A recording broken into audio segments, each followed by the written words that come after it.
Hi friends, ఈరోజు ద్వాదశ భావాల్లో 12 అంశాల గురించి ఈరోజు మాట్లాడుకుందాం. చూడండి, ఈ 12 భావాలలోనే మన యొక్క ఎంటైర్ లైఫ్స్ యొక్క అనుభవాలు అంటే అనుభూతులు ఆల్రెడీ డిసైడ్ అయిపోయి ఉంటాయి. చూడండి, మొదటి భావాన్ని మనము ఏంటి, అసలు మొదటి భావం ఏంటి అని మనము ఆలోచిస్తే మొదటి భావాన్ని తనుభావంగా మనము చెప్పచ్చు. తనుభావం అండ్ మన ఆత్మ, మన యొక్క బాడీ యొక్క స్ట్రెంగ్త్, మన యొక్క పోరాట పటిమ, ఎంత హెల్తీగా ఉంటాడు, ఎంత అందంగా ఉంటాడు, ఎంత హైట్ ఉంటాడు, ఎంత ఎంత వెయిట్ ఉంటాడు అనేటువంటి తన యొక్క తర్వాత తన జీవితంలో తన యొక్క కార్యసాధక శక్తి ఎంత ఉంటుంది అన్న దాన్ని కూడా దీంట్లో మనము చూడొచ్చు. చూడండి, లగ్నంలో శుభగ్రహాలు అంటే గురుడు కానీ, బుధుడు కానీ, లేకపోతే గురు చంద్రుడు కానీ, ఇట్లా శుభగ్రహాలు ఉంటే వారు ఆరోగ్యంగా, మంచి తెలివిగా, మంచి బలంగా ఉంటారని చెప్పి మనము చెప్పచ్చు. చూడండి ఫ్రెండ్స్, తర్వాత లగ్నంలో లగ్నాధిపతి కానీ, లగ్న సబ్లాడ్ కానీ, చూడండి ఫ్రెండ్స్, ఆ లగ్నాధిపతి కానీ, లగ్న సబ్లాడ్ కానీ అష్టమాధిపతితో అంటే అష్టమాధిపతి నక్షత్రంలో ఉన్న, అష్టమాధిపతితో కంజంక్షన్లో ఉన్న, లేదా షష్టాధిపతితో కంజంక్షన్లో ఉన్న వారికి కొద్దిగా ప్రాబ్లమాటిక్ అని చెప్పచ్చు. చూడండి ఫ్రెండ్స్, వారి యొక్క ఆరోగ్య స్థితి అనేటువంటిది కొద్దిగా కాంప్లికేటెడ్ అనే ఖచ్చితంగా చెప్పచ్చు. వారికి రోగనిరోధక శక్తి చాలా తక్కువగా ఉంటుంది అని మనం 100% చెప్పచ్చు. ఇక రెండో భావం గారికి వస్తే, రెండో భావం ధనభావం, కుటుంబ భావం గురించి చెప్తుంది.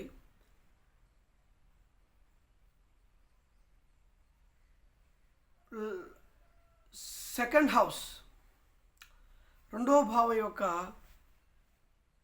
అధిపతి కానీ, సబ్లాడ్ కానీ బలహీన పడకుండా ఉంటే వారికి ధనం, కుటుంబ సౌఖ్యం ఉంటుందని మనము ఖచ్చితంగా చెప్పచ్చు.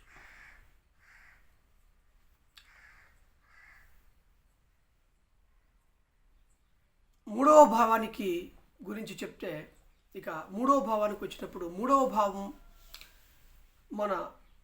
మనకంటే తర్వాత పుట్టినటువంటి వాళ్ళు అంటే మన తమ్ముళ్ళు, మన చెల్లెళ్ళు, వాళ్ళని మూడవ భావం చూపిస్తుంది. అంతేకాకుండా how you communicate with society అంటే మన యొక్క కమ్యూనికేషన్, సొసైటీతో మన కమ్యూనికేషన్స్ ఎలా ఉన్నాయి అనే విషయాన్ని కూడా థర్డ్ హౌస్ చెప్తుంది. చూడండి, థర్డ్ హౌస్లో పాపగ్రహాలు ఉంటే, ఫర్ ఎగ్జాంపుల్ కేతువై ఉందనుకోండి, వారి తర్వాత ఇక సంతానం అనేటువంటిది ఇక ఉండదు. ఫస్ట్ అబ్బాయి పుట్టాడు, ఫస్ట్ అబ్బాయికి థర్డ్ హౌస్లో కేతువు పుడితే 95% వారికి నెక్స్ట్ పిల్లలు ఉండరని చెప్పొచ్చు. చూడండి, కుజుడు మూడో హౌస్లో బాగా యోగిస్తాడు.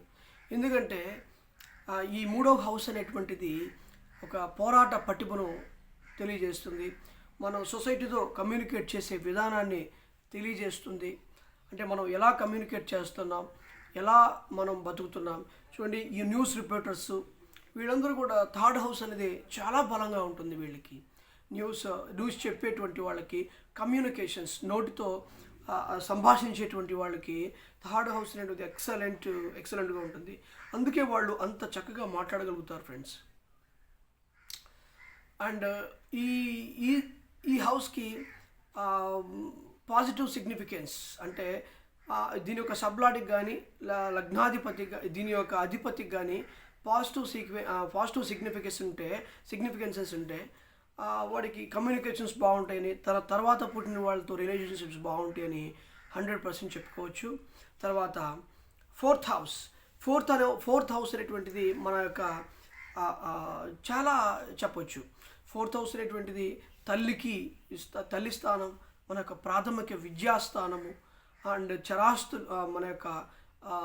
మన యొక్క ఆస్తులు, ఇంటి వారి యొక్క ఆస్తులు, అటువంటి వాటి గురించి, తర్వాత ఇంకా గృహము, వాహనము, వీటి యొక్క విషయాల్ని ఫోర్త్ భావం అనేటువంటిది తెలియజేస్తుంది. చూడండి, ఎక్కువ మందికి ఫోర్త్ హౌస్లో శుక్రుడు ఉన్న, ఫోర్త్ హౌస్లో కుజుడు ఉన్న, కుజరాహువులు కలిసి ఉన్న వారికి కొద్దిగా ఈ వాహనానికి సంబంధించినటువంటి ప్రాబ్లం అనేటువంటిది ఉంటుంది. ఫోర్త్ హౌస్లో శుక్రుడు ఉన్నా సరే వారికి కొన్ని సందర్భాల్లో యాక్సిడెంట్ జరుగుద్దని చెప్పొచ్చు. అంటే శుక్రుడు ఉంటే, వారి జాతకంలో ఫోర్త్ హౌస్లో శుక్రుడు ఉంటే వాళ్ళకి మంచి వాహన సౌఖ్యం, మంచి గృహ సౌఖ్యం, తర్వాత మంచి తల్లితో సౌఖ్యం, ప్రాథమిక విద్య బాగుంటుందని మనం 100% ఖచ్చితంగా చెప్పొచ్చు. ఇక తర్వాత ఫిఫ్త్ హౌస్కి వస్తే చూడండి, ఫిఫ్త్ హౌస్ మన యొక్క విద్యాభావం, అంటే మన యొక్క విద్య, మన యొక్క జ్ఞానం, ప్రేమ, పిల్లలు, తర్వాత మన యొక్క గురువులు, తర్వాత ఇన్ని విషయాలని ఫిఫ్త్ హౌస్ అనేటువంటిది తెలియజేస్తుంది. ఈ ఫిఫ్త్ హౌస్ అనేటువంటిది మనం లవ్ మ్యారేజ్ చేసుకుంటారా? చూడండి, 7th house and 5th house కలిసి 11th హౌస్కి సిగ్నిఫికెన్స్ వస్తే వారికి లవ్ మ్యారేజ్ జరుగుతుంది అని మనం 100% ప్రిడిక్టివ్ రూల్గా చెప్పొచ్చు. సో 7th హౌస్ 5th హౌస్కి వచ్చిన లవ్ మ్యారేజ్ జరిగే అవకాశం ఉంది. కానీ ఒకవేళ 11th హౌస్కి రాకపోతే, సిగ్నిఫికెన్స్ అనేది 11th హౌస్కి రాకపోతే ప్రేమించుకుని పెళ్లి చేసుకుంటారు కానీ వారు సుఖంగా ఉండరు అని మనము 100% చెప్పొచ్చు. సో ఒకేసారి ఈ 3 హౌస్లు యాక్టివేషన్ అవ్వాలి లవ్ మ్యారేజ్ జరగాలంటే. అట్లీస్ట్ 2nd హౌస్తో కూడా సిగ్నిఫికెన్స్ వస్తే ఖచ్చితంగా వాళ్ళకి లవ్ మ్యారేజ్ జరుగుతుందని 100% మనము చెప్పొచ్చు. తర్వాత మిగతా ఫ్యాక్టర్స్ని కూడా మనం తీసుకొని ఇది లవ్ మ్యారేజ్ అవుతుందా లేదా, లవ్ మ్యారేజ్ అయిన తర్వాత బాగుంటుందా లేదా అనే విషయాన్ని మనము అక్షుణ్ణంగా చెప్పొచ్చు ఫ్రెండ్స్. తర్వాత 6th హౌస్ చూడండి, 6th హౌస్ మన యొక్క శత్రుస్థానం, రోగస్థానం, అంటే చిన్న రోగస్థానం అంటే సర్వీస్, గవర్నమెంట్ రిలేటెడ్ పనులు, ఉద్యోగాలు, గవర్నమెంట్ ఉద్యోగాలు. చూడండి, రవికి, చంద్రుడికి, కుజుడికి ఈ యొక్క 6th హౌస్ సిగ్నిఫికెన్స్ వస్తే వారికి మంచి గవర్నమెంట్ సెక్టార్లో ఉద్యోగం ఉంటుందని చెప్పొచ్చు. అంటే 6th హౌస్ ఏంటంటే సర్వీస్ రిలేటెడ్ అనమాట. మనం బ్యాంక్ నుంచి తీసుకునేటువంటి అప్పులను కూడా ఇది చూపిస్తుంది, మన యొక్క శత్రువులను చూపిస్తుంది. చూడండి, ఈ యొక్క శత్రుస్థానంలో శుభగ్రహాలు వాటి యొక్క సిగ్నిఫికెన్స్ వచ్చిందంటే శత్రువుల ద్వారా కూడా మనకి డబ్బు వచ్చేటువంటి అవకాశం దీంట్లో ఉంది. ఈ 6th హౌస్ యొక్క సిగ్నిఫికెన్స్ ద్వారా రోగాలు, గవర్నమెంట్ ఉద్యోగాలు అండ్ సర్వీసెస్, అంటే ప్రైవేట్ ఉద్యోగం కూడా దీని కిందే వస్తుంది. అంటే చూడండి, 10th హౌస్ లార్డ్కి, 10th హౌస్ సబ్ లార్డ్కి 6th హౌస్ సిగ్నిఫికెన్స్ రావాలి అలాంగ్ విత్ 2nd హౌస్తో కూడా. సో ఈ 3 హౌస్లు, ఈ మూడు హౌస్లతో పాటు 11th హౌస్ సిగ్నిఫికెన్స్ కూడా వచ్చినప్పుడు వారికి ఖచ్చితంగా గవర్నమెంట్ జాబ్ ఉద్యోగం వస్తుందని, ఉద్యోగం వచ్చిన తర్వాత అది ప్రతిఫలంగా మంచి యోగిస్తుందని కూడా మనం ఖచ్చితంగా చెప్పొచ్చు. తర్వాత శత్రువుల మీద విజయం వస్తుందని చెప్పొచ్చు. చూడండి, ప్రతి భావానికి తన యొక్క వెనక భాగం అనేటువంటిది వ్యయభావంగా చెప్పొచ్చు, అది నెగిటివ్ హౌస్గా చెప్పొచ్చు. చూడండి, ఎప్పుడైతే ప్రతి హౌస్ లార్డ్ తన వెనక హౌస్లో ఉంటే కొద్దిగా అది నెగటివ్ అని చెప్పొచ్చు. ఏ భావానికైనా, ధన భావానికైనా, లగ్న భావానికైనా, ఆ తర్వాత ఏ భావానికైనా ఆ భావాధిపతి వెనక హౌస్లో ఉండకూడదు. వెనక హౌస్లో ఉంటే అది నెగటివ్ రిజల్ట్స్ ఇస్తుందని మనము చెప్పవచ్చు. తర్వాత సెవెంత్ హౌస్ చూడండి. లైఫ్లో వివాహంలో అన్నిటికంటే మన జీవితంలో అన్నిటికంటే ముఖ్యమైన విషయం ఏదైనా ఉందంటే వివాహమే. వివాహం అనేది చాలా ముఖ్యమైన అంశము ఫ్రెండ్స్. చూడండి, వివాహం అనేటువంటిది 7th హౌస్ని చూపిస్తుంది. చూడండి, 7th హౌస్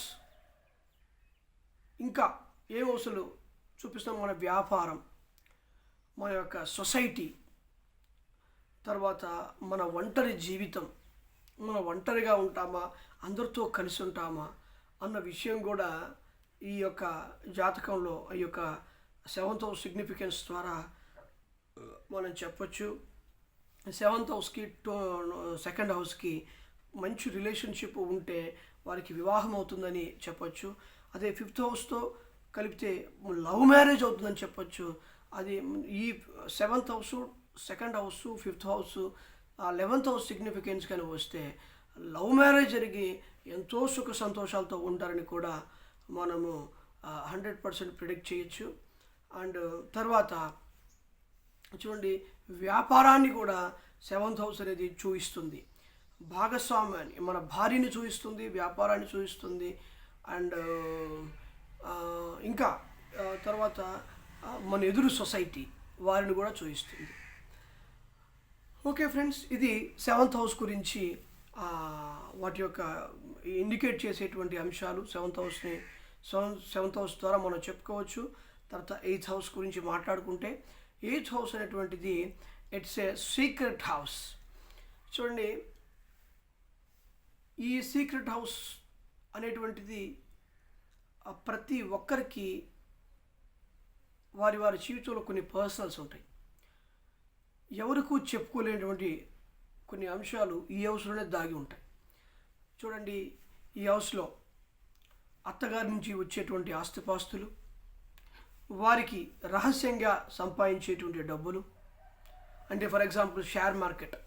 చూడండి, share market 5th house and 8th house lord ఈ రెండు హౌస్లు 11th హౌస్ని సిగ్నిఫై చేస్తే, ఈ 3 హౌస్లు ఒకేసారి యాక్టివేట్ అవుతే వీరికి గుప్త నిధులు, తర్వాత పేకాట, తర్వాత షేర్ మార్కెట్టు, ఇట సీక్రెట్ కష్టపడకుండా ఈజీగా సంపాదించేటువంటి డబ్బులు అనేటువంటివి వస్తాయని మనం చెప్పచ్చు.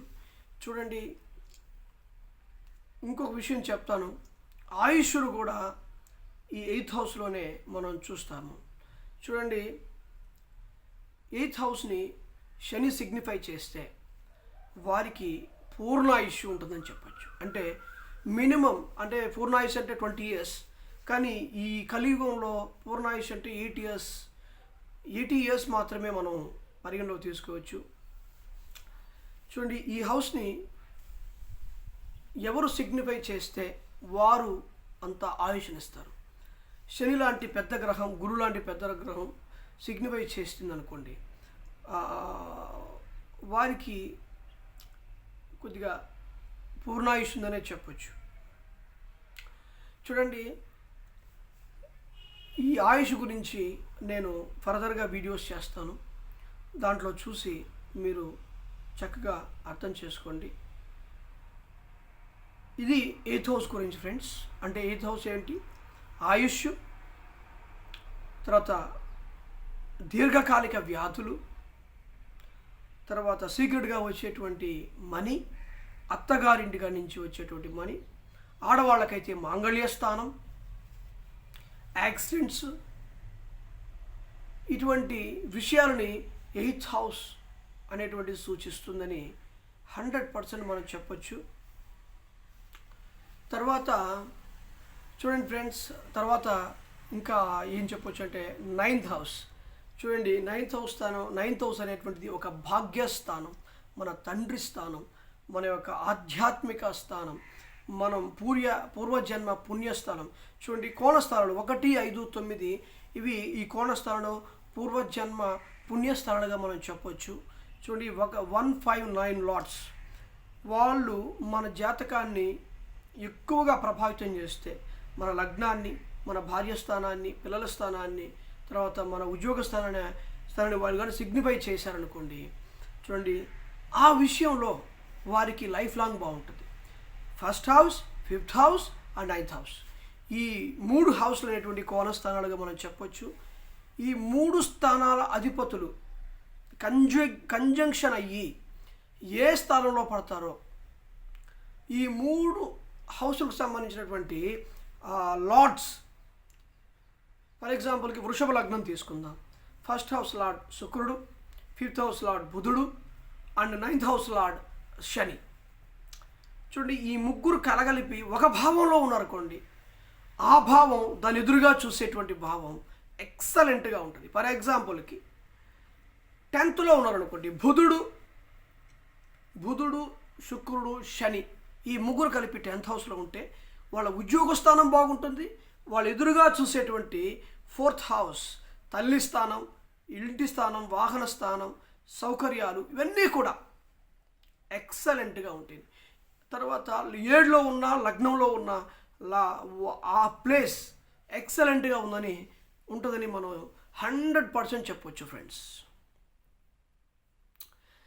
ఇంకొకటి 9th హౌస్ గురించి చెప్పాలంటే 9th హౌస్ మన పూర్వజన్మ పుణ్యస్థానము, మన తండ్రి స్థానము, మన భాగ్యస్థానము. మన లైఫ్లో అన్నిటినీ మనం ఏ విధంగా అనుభవిస్తున్నాము అనేటువంటి విషయం కూడా అక్కడి నుంచి మనం చెప్పొచ్చు. 9th హౌస్ మన అంటే సొసైటీ కోసం మనం ఏ విధంగా పోరాడుతున్నాం, ఏ విధంగా సర్వీస్ చేస్తున్నాం, తర్వాత మంచి కార్యాలు, దైవ కార్యాలు ఏ విధంగా చేస్తున్నాం అనే విషయాన్ని కూడా 9th హౌస్ అనేటువంటిది సిగ్నిఫై చేస్తుంది. తర్వాత 10th హౌస్ ఇది ఉద్యోగ స్థానం ఫ్రెండ్స్.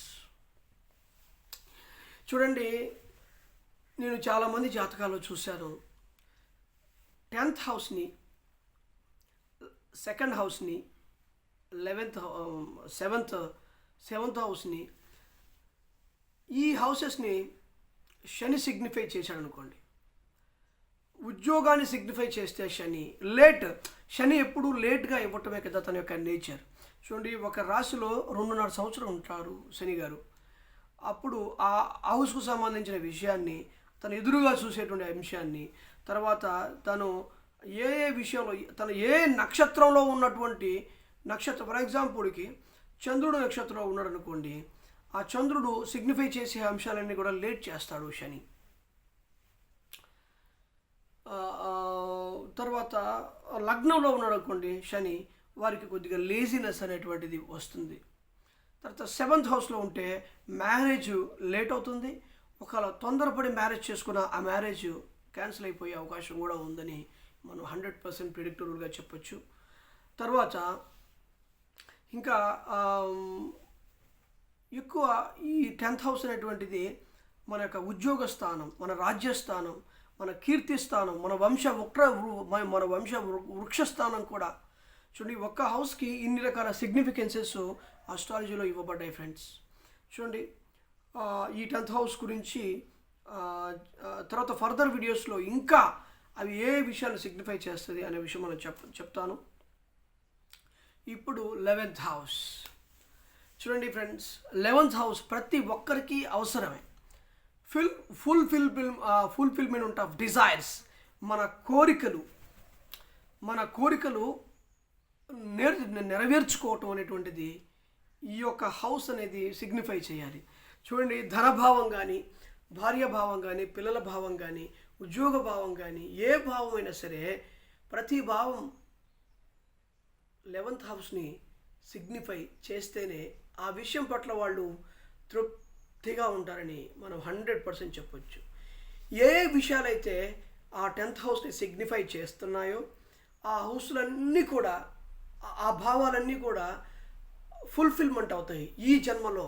ఆ విషయాల పట్ల వారికి కోరిక అనేటువంటిది ఫుల్ఫిల్మెంట్ అవుతుందని చెప్పి 100% మనం చెప్పొచ్చు. చూడండి ఇంకా మనకంటే పెద్దవాళ్ళ స్థానం, 3వ స్థానం మనకంటే చిన్నవాళ్ళది, మన కింద పుట్టినటువంటి వాడిది. కానీ 11th హౌస్ అనేటువంటిది మనకంటే వెనక మన అక్క మన అన్నకి సంబంధించిన విషయాలు, వారితో మన రిలేషన్షిప్స్ ఎలా ఉన్నాయి, వారితో అనేటువంటి విషయాలు, మన లాభం, మన యొక్క జీవితంలో చేస్తాం పని చేస్తాం, కానీ అది లాభకరంగా ఉంటుందా లేదా, అది మనం ఆరోగ్యకరంగా ఉంటుందా లేదా, ఫలింపుగా ఉంటుందా లేదా అనే విషయాన్ని ఈ 11th హౌస్ మాత్రమే సిగ్నిఫై చేస్తుంది ఫ్రెండ్స్. తర్వాత 12th హౌస్ చూడండి, జాతక చక్రంలో 6, 8, 12 చూడండి. ఈ 6, 8, 12 స్థానాలకు సంబంధించినటువంటి విషయాలు ఆ జాతకస్తుడికి నెగటివ్ రిజల్ట్స్ ఇస్తుంది అని మనం 100% చెప్పచ్చు. 8, 12, 6 అంటే రోగం. ఫర్ ఎగ్జాంపుల్కి 6th హౌస్ అనేటువంటిది చిన్న చిన్న రోగాలు, తర్వాత 8th హౌస్ అనేటువంటిది దీర్ఘకాలిక రోగాలు, తర్వాత 12th హౌస్ అనేది 8th హౌస్ యొక్క అది 8th హౌస్ అనేటువంటిది ఇంకా ప్రబలమైపోయి ఘోరం జరిగిపోయి హాస్పిటలైజ్ కావటం 12th హౌస్. మన ఖర్చులు, తర్వాత మన ఖర్చులు, మన నెక్స్ట్ జన్మ, మనము తర్వాత పరలోకానికి వెళ్తామా లేదా, అంటే పుణ్యలోకానికి వెళ్తామా లేదా అన్నది 12th హౌస్ని బట్టి మనం డిసైడ్ చేయొచ్చు. చూడండి, 12th హౌస్లో కేతు ఉన్న వాళ్ళకి చాలా బాగా యోగిస్తుందని చెప్పొచ్చు. ఎందుకంటే తన యొక్క చివరి జీవితంలో, ముసలితన జీవితంలో తను ఎంత బాగా భక్తిని పాటిస్తాడు, తర్వాత ఎంత బాగా తను బతుకుంటాడు అనే విషయం ఆ 12th హౌస్ తెలియజేస్తుంది. అదేవిధంగా ప్రెజెంట్మెంట్, జైల్స్కి వెళ్ళటం కూడా ఈ హౌసే చూపిస్తుందని ఖచ్చితంగా మనము చెప్పొచ్చు ఫ్రెండ్స్. ఇది మన యొక్క ఈ ద్వాదశ భావాలలో రాశి చక్రంలో ఉన్నటువంటి 12 అంశాల గురించి మనం మాట్లాడుకున్నాం. చూడండి ఫ్రెండ్స్, నెక్స్ట్ వీడియోస్లో ఇంకా మరిన్ని వీడియోలు చేసి మరింత ఇన్ఫర్మేషన్ మీకు అందిస్తాను. ఈ ఛానల్ సబ్స్క్రైబ్ చేయండి అండ్ బెల్ ఐకాన్ మీద క్లిక్ చేయండి. చూడండి ఫ్రెండ్స్, కన్సల్టెన్సీ కోసం రావాలి, నన్ను కన్సల్ట్ అవ్వాలి అనుకున్న వాళ్ళు టెమ్నైల్లో డిస్క్రిప్షన్లో ఇచ్చిన నెంబర్కి చూసి నాకు ఫోన్ చేయండి, మీకు నేను కన్సల్టెన్సీ ఇస్తాను. Okay friends, thank you so much for watching this video. Next వీడియోస్లో శుక్ర మహాదశ అన్ని దశలు చూడండి, 120 సంవత్సరాల కాలంలో రవి మహాదశ కాడి నుంచి కేతు మహాదశ అంత వరకు చూడండి, ఆ శుక్ర మహాదశ అంత వరకు అన్ని దశల్లో ఆ జాతకస్తుడికి ఏ విధంగా రిజల్ట్స్ వస్తాయని చెప్పి నెక్స్ట్ వీడియోలో మనం మాట్లాడుకుందాము. Okay friends, thank you so much for watching this video.